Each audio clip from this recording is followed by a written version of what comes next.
Welcome to the Eye on Annapolis Local Business Spotlight.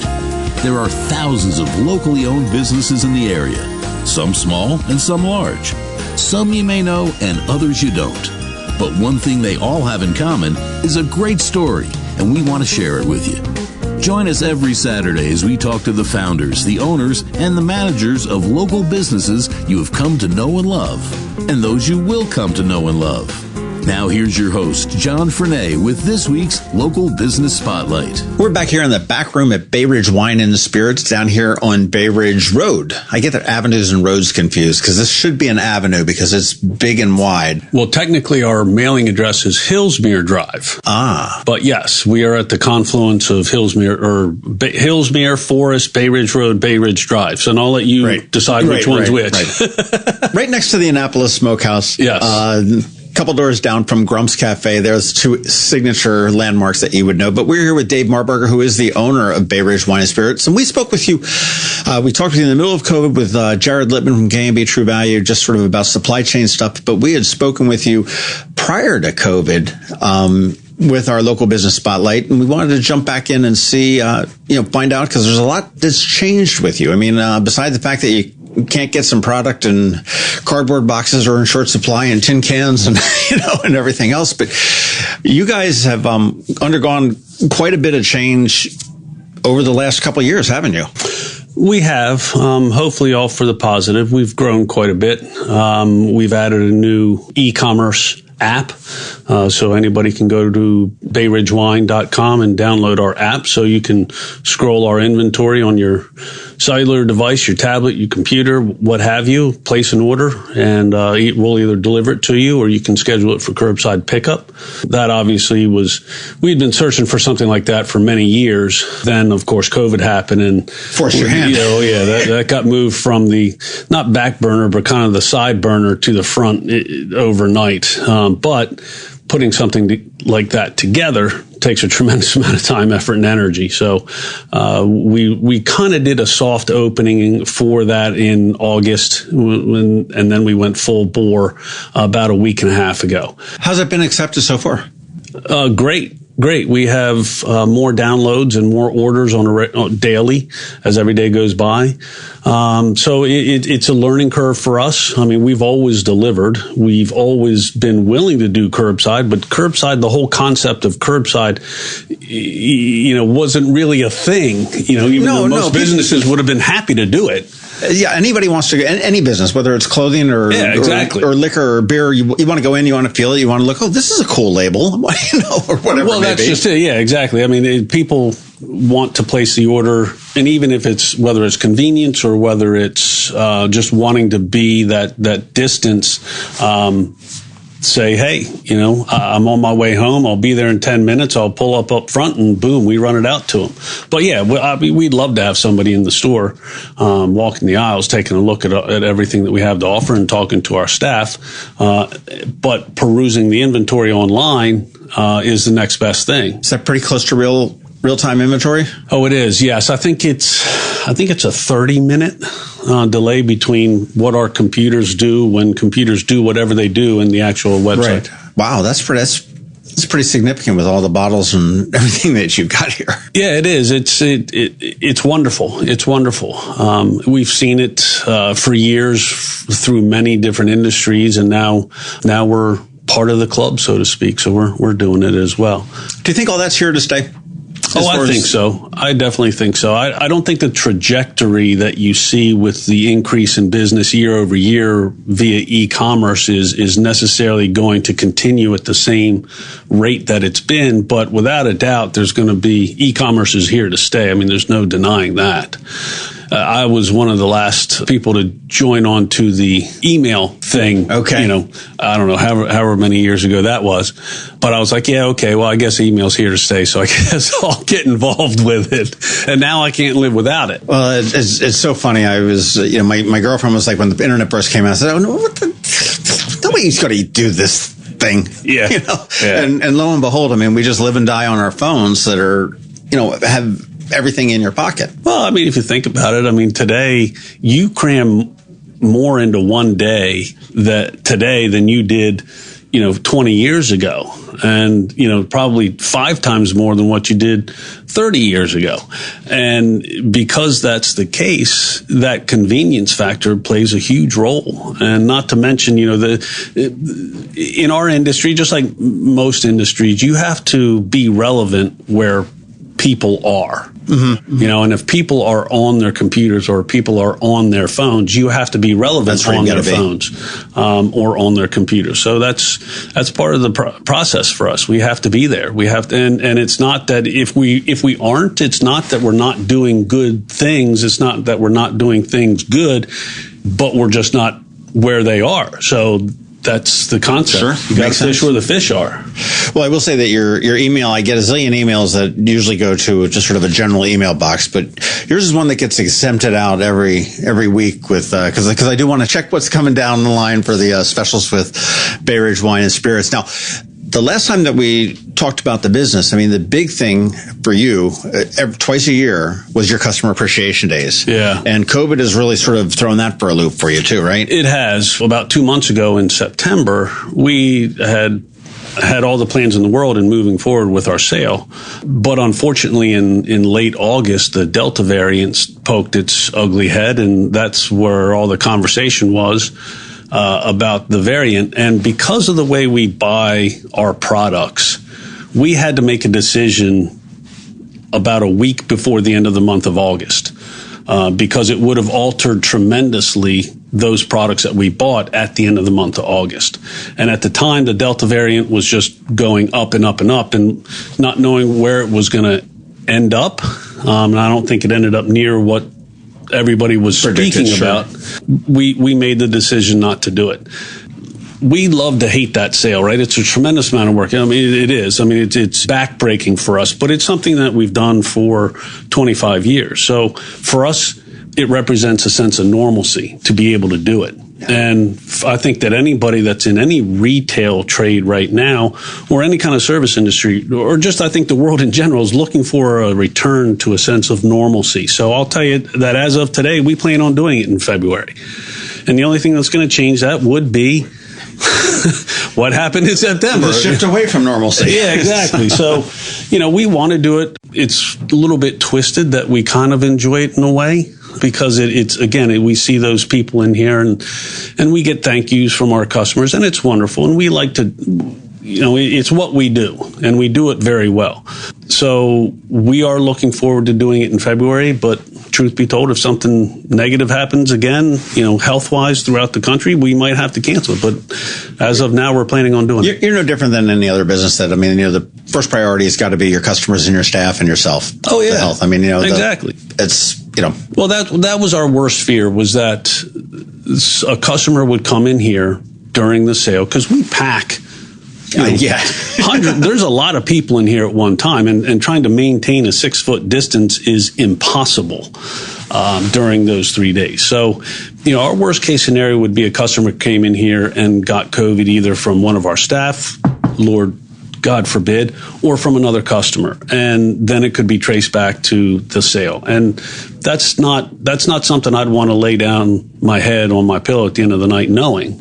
Or if one of our staff got sick, we'd have to close for 4 or 5 days, and just out of sheer caution, and I didn't want that either. So the decision had to be made. It was my decision. It's a tough balance. Oh, it was a very difficult balance. But I think overall, the safety of everybody involved, whether it's staff or customers, it was the best decision. Right.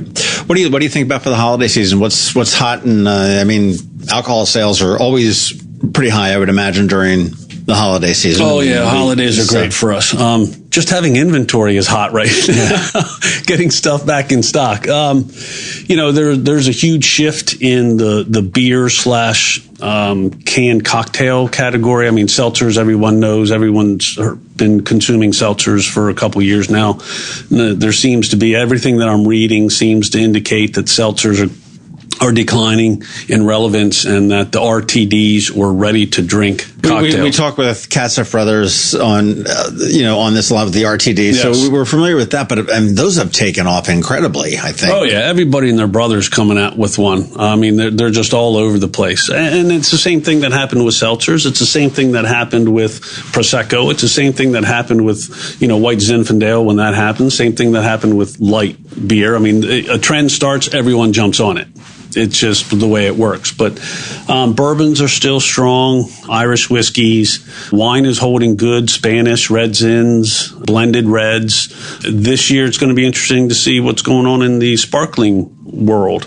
Oh, with New Year's. With lack of champagne, true champagne. I mean, you can find some, but a lot of name brands that you see day in and day out are going to be missing or in very short supply. I'll show my ignorance here, but champagne is from a specific region in France, right? Correct, yes. And true champagne as opposed to whatever. Sparkling wine. What is the issue? Is it, again, supply chain, getting stuff over? Do they have a bad growing season? I think it's a variety of circumstances. I think you have increased sales throughout the past 18 months, which has led to, not a huge amount of inventory left to fill the pipelines.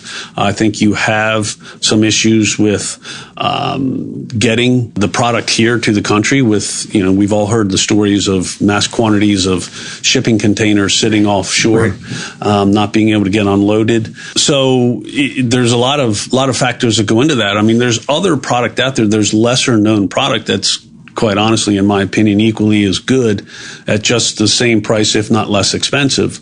But, there's plenty of sparkling wine, plenty of Prosecco, plenty of Cava, plenty of a lot of those different things. As you talk about getting here to the country, we talked with Anthony Clark and Sean Lynch from Galway Bay, and when they brought their eggnog in, which I know you do sell here, but they were like, and I can't do an Irish accent, but it's when it's gone, it's gone.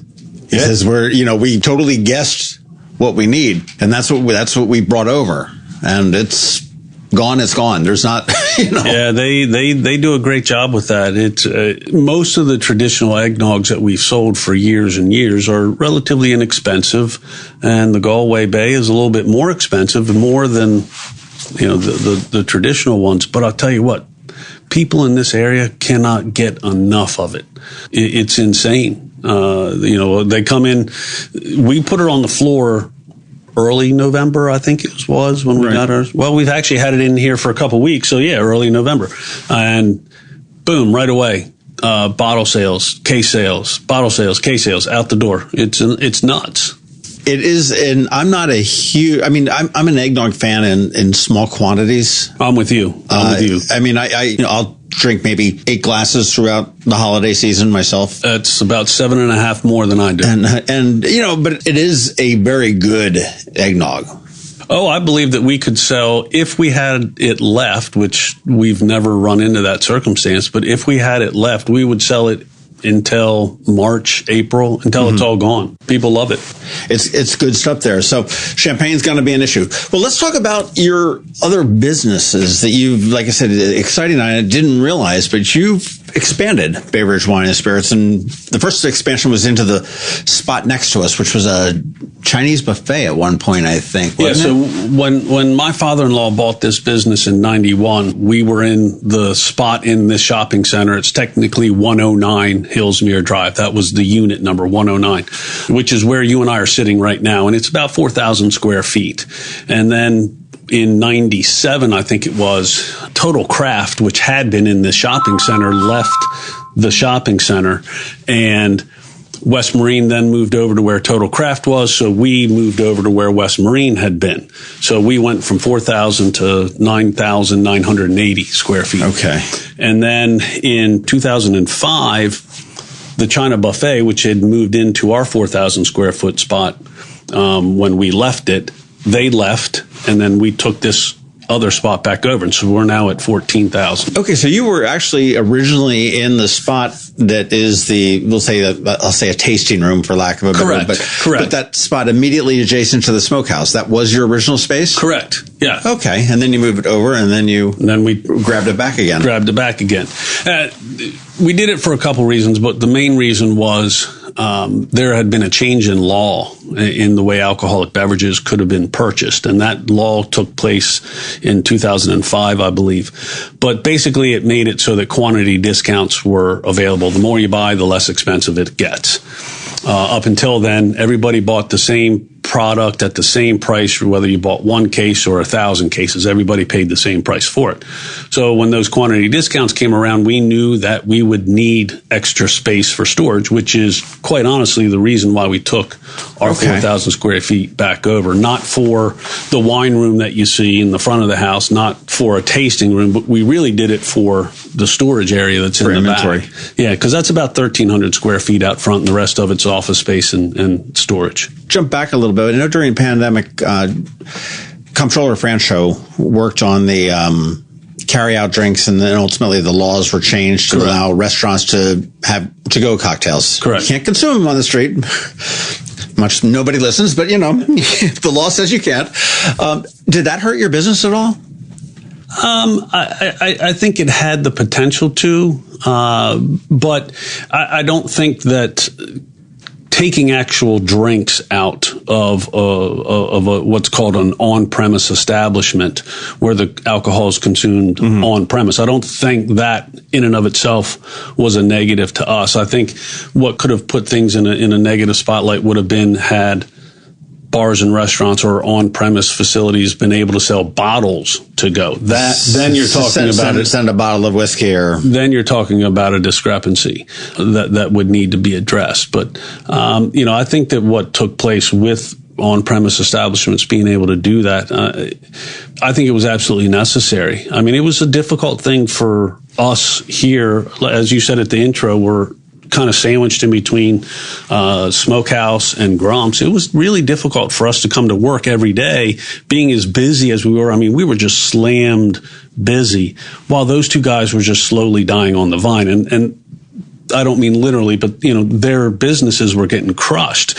And it's not like we had done anything right or they had done anything wrong. So giving them that opportunity to get some revenue by making that drink to go with food to go, I thought was a great thing. There are any number of different things. We've talked to Black Anchor with Matt Reese, who did T-shirts, and there were a lot of people, and you've got Monica that had Feed Anne Arundel, and just different programs that evolved during this that certainly nothing has replaced. The restaurants were hit very, very hard. Probably just a little bit less than the live venues and movie theaters. But, there was just little things that were popping up all over that could allow them to make sure that BG&E was paid, or that the telephone was still on, that, we're able to turn the lights on, but only half of them, whatever it may be, to keep it up and to keep the core staff working.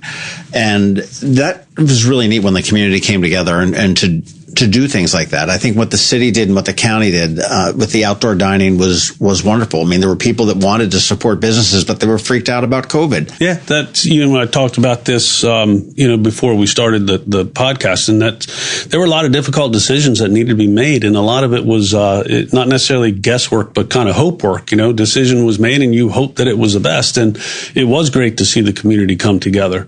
And whatever lifelines that were out there for the businesses that were suffering, I thought it was good to have those. They needed it. I think the community really came out and supported businesses as well by giving them that business. They understood that, hey, we can't go in there to eat, but we can still go and pick it up curbside or get it to go, and let's order a drink. Even if we don't drink, let's order one and dump it down the sink when we get home. But just because that extra $7, $8, $9 helps the establishment. No, it really does. Well, you've also expanded your footprint, not just here in Annapolis, but over on the dark side of the bay. I don't consider it the dark side of the bay. I live and work over there.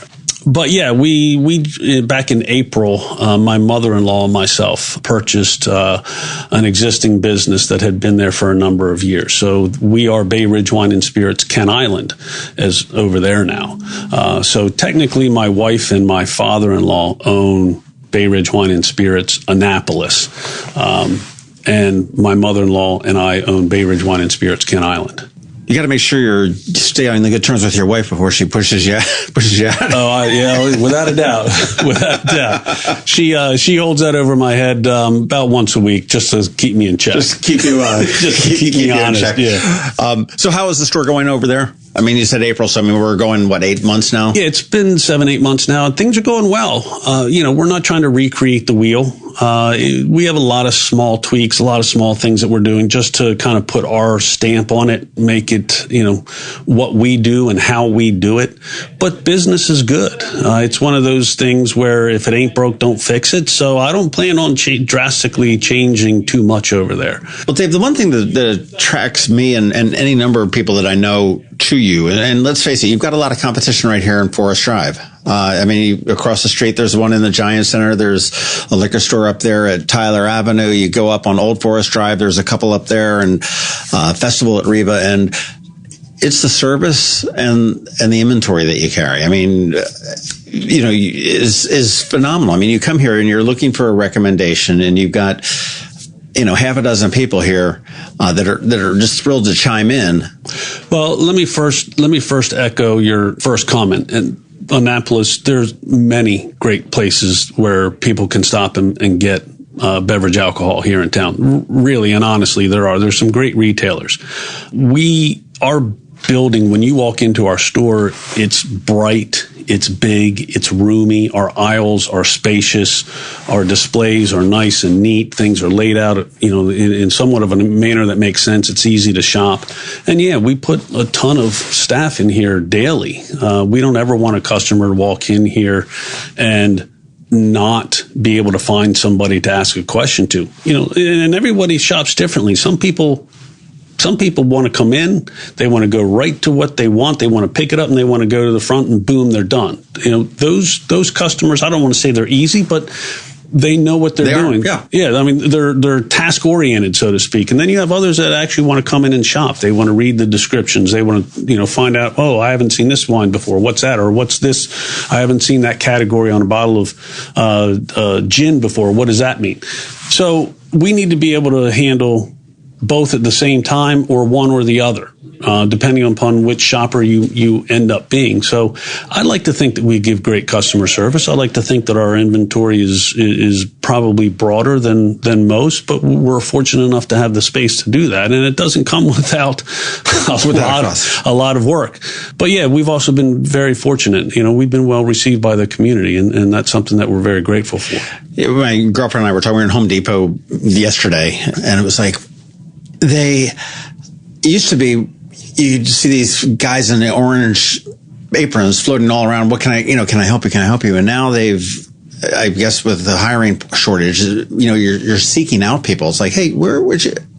And, oh, I don't know, and everything else. So that's a real difference. Jerry, did you have a problem with hiring through this pandemic, or? No, things have, yes, without a doubt, gotten pretty bad. We hired.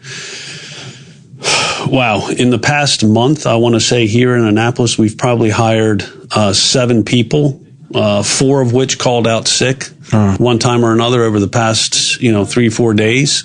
One of them just didn't show up.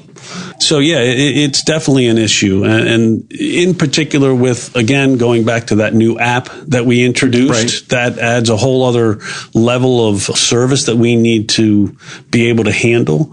But with the increase of business, just due to COVID in general, more people shopping, consuming at home, we need good quality help, and it's hard to get right now. It's really hard to get right now. I've read several articles where they're saying that the whole hiring process is really sort of flipped, and a lot of employees or prospects were always very frustrated when they would apply for jobs a year, 2-3 years ago, where the businesses would never get back to them. Not even we're going a different direction or we think you stink and we're not, whatever it is. It would just be like the ghosting. It was just like silence. And now, I'm reading stories where people, like you said, just, we hire them and they don't show up. We hire them and they, or if you're the one out looking for a job, you're waiting for everybody to call you back so you know which is the best deal for you to go with. Right. I mean, that's really flipping it on its head. But with companies out there offering signing bonuses to first-time hires. It's tough to compete with that, especially when you're a small business. Yeah. I mean, yes, we are a large liquor store, and I get that, but we, at the end of the day, when you compare us to every other business that's in Maryland, we're still a small family-owned business. And right, there's not 400 employees here that are... No. And, I can't compete with... I'll use Amazon as just because they're top of mind. They're offering $1,000 sign-on bonus, and up to, not necessarily everybody starts, but up to, I think, like $23 an hour, depending upon any experience you may have. I can't compete with that.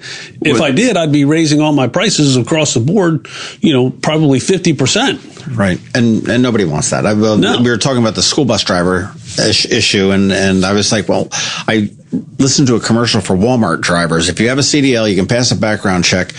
We will give you a driving route, no more than 300 miles a day, guaranteed to come home every night. So it's pretty much like store-to-store transfer type thing in your immediate area, not this long-haul stuff. Benefits from day one. A signing bonus, which they didn't say what it was. Starting salary at $82,000 a year. Yeah, so that just proves that what is the school bus driver?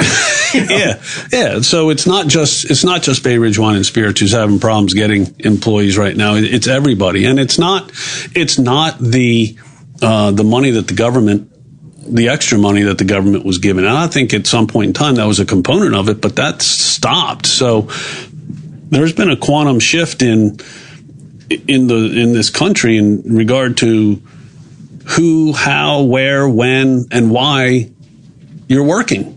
Sure. I haven't been able to figure it out yet, but I'm incredibly thankful to our staff that keep showing up day in and day out. Some days we feel like we just get kicked in the head, but they keep coming back and they keep doing it again. So fantastic. I'm so thankful for that. So are you looking for help? Yes. Here and there, both places? Yes. Okay. Are you asking for any reason? So I got an application. Let's throw it over here. Well, no. I mean, BayRidgeWine.com would be the place to go to start on that. Actually, call us 410-268-1961. Come in. We're at 111 Hillsmere Drive, Annapolis. That's really the best way. If you go to our website, you're pretty much just going to have an opportunity to buy a whole bunch of booze. Okay. So we'd rather actually have you. Ain't nothing wrong with that. No, nothing wrong with that either. We can go around the long way around, but that's the best way to do it. I think I can do that thing. I'm not just an employee. I'm not just a haircut for men. I'm a customer too. Yeah, I'm a really good customer. I was looking at your Facebook page a couple of weeks ago, and I noticed you and presumably your father-in-law and your wife all gussied up in black ties and everything else. And I know that this is Annapolis, and those are few and far between here. So what was the deal? What was the deal with the big dressed up night? Yeah, so we were honored by Market Watch magazine. It's owned by Marvin Shankin Communications. They do Cigar Aficionado, Wine Spectator, but their Market Watch magazine is specific to our industry. Once a year, they pick a group of retailers to shine a spotlight on and say, this group of retailers kind of rises above the rest of them. They do award a Retailer of the Year award, but we were given one of the Retailers of the Year award, not the individual, not the best of the best award. But we were honored in New York City with that. So it was a great pleasure and honor for us. That's a big deal. For us, it was a huge deal. It was actually my father-in-law 25 years ago said that was one of his goals, was to receive that award. And if you look at our business over the past 30 years, I mean, we've actually grown tremendously, and what we've done is pretty fantastic. And that's a horribly egotistical thing to say, and I don't mean it that way, but I mean, we've been blessed and lucky by this community. So for he and I both to be honored up there meant the world to him, which in turn meant the world to me. Well, you say you've been blessed by the community, and part of the reason that I think that you're blessed by the community is because you do bless the community as well. I mean, and not in a religious type of a sense, but I mean, you guys are always... Depends on your denomination. That's true. That's true. The Church of Heineken. But you give back. I mean, we're just coming off of a presentation where you, together with K&B True Value Soul, the restaurant, as well as Lido Pizza right here in Annapolis, came together to match customer donations in the Cash for Schools program that Jared Littman had started, I think, 9 or 10 years ago, and doled out $30,000 to local schools. And I mean, you step up to the plate when people ask in the community, and that's really what it is. Well, it was our pleasure. It's a symbiotic relationship. I think that any small business who's part of the fabric and part of the community, you have to give back in some way, shape, or form. I mean, all these people are trusting their business with you, and you have to say thank you. You have to let people know, listen, we're here for the community. It's not just making daily deposits into our account and then we go home and climb into our closets and stay there until the next workday. It's not like that at all. We have always felt a sense of connection to this community, and so do many other businesses. And again, you mentioned Soul, you mentioned Lido's. Jared is the one who came up with this entire idea. So we have applications that you can fill out, nonprofit organizations can fill out for a charitable contribution from us. It used to be note to self: make myself a nonprofit. Yeah. Well, and it sounds like a joke, but it's not really a joke. I mean, I'm sure you can imagine how many requests for donations. Oh, sure. Liquor stores in particular get. We get hit up probably 2-3 times a week, every single week of the year. And that's not an exaggeration at all. And we used to say yes to basically everybody. We used to give, a bottle of this, 2 bottles of that, a case of beer here, 12-pack there.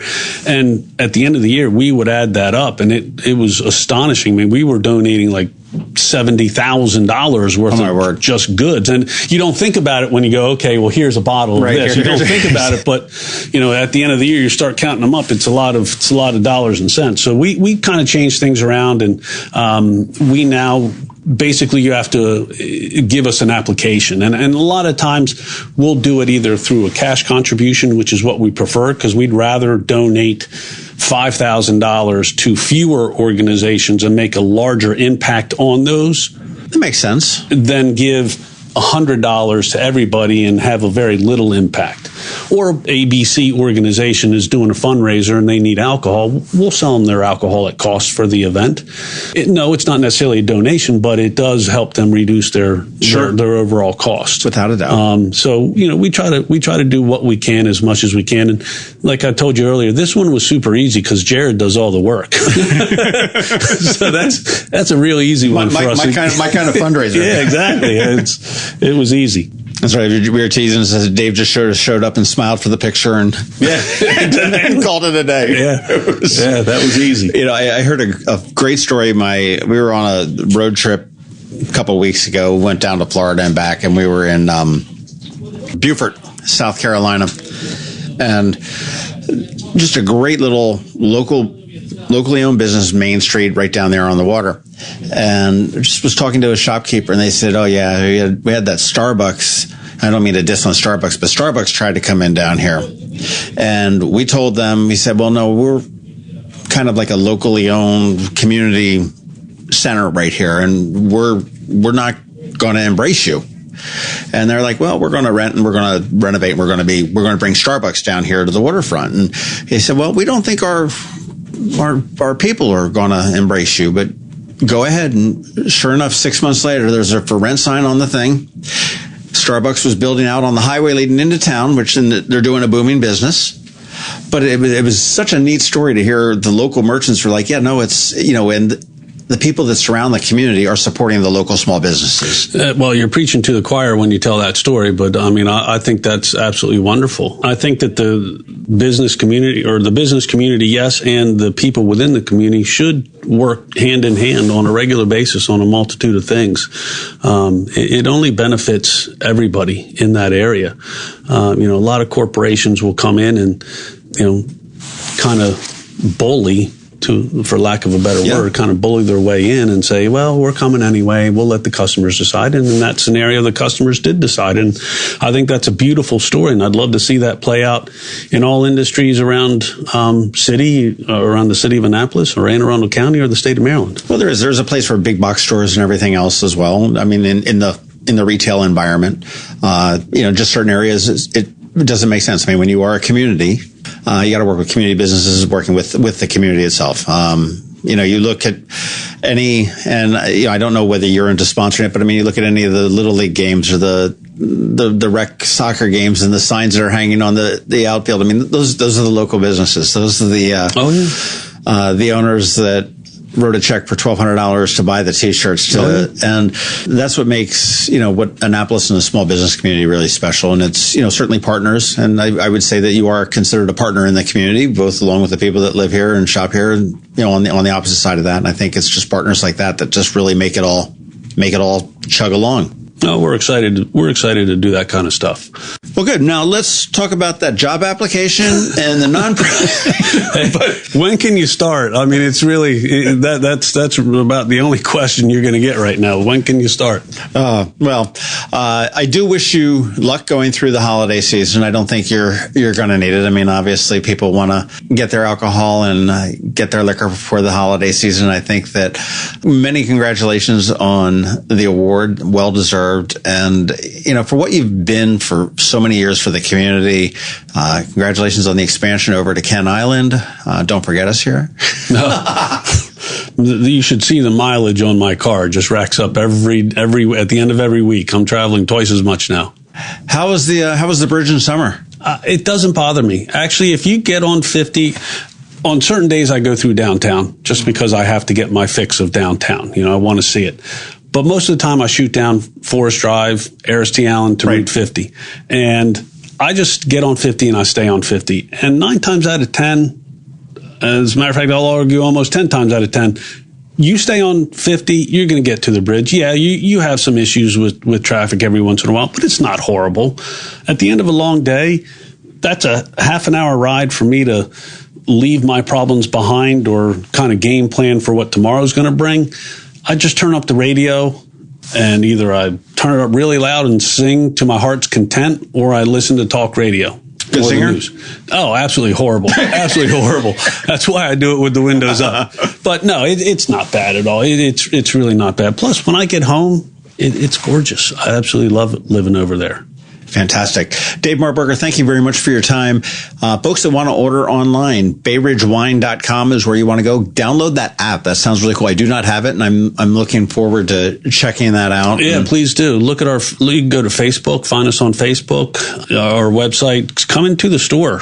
Give us a call. We'll walk you through it over the phone. We've done that tremendous amount of times. And for those that haven't been in here, this store is fabulous. You've got the growler station, so you've got different choices there. Probably the best craft beer selection anywhere that I've seen. The wines, one of the few that I brought came here and got some mead. One of the few places that has had mead for my daughter when I went down to visit her, and she wanted to make her own bee stings she didn't get up for the Ren Fest this year. So, but thank you very much. BayRidgeWine.com is where you want to go. Dave Marberger, congratulations on everything. It's been a pretty tremendous year, despite the challenges that still continue. So, and hopefully you find some employees, and Happy New Year. Well, thank you. Same to you, John. Greatly appreciate it. Thanks for listening to this week's Local Business Spotlight. Please make sure to visit eyeonannapolis.net for all your local news, events, and opinion.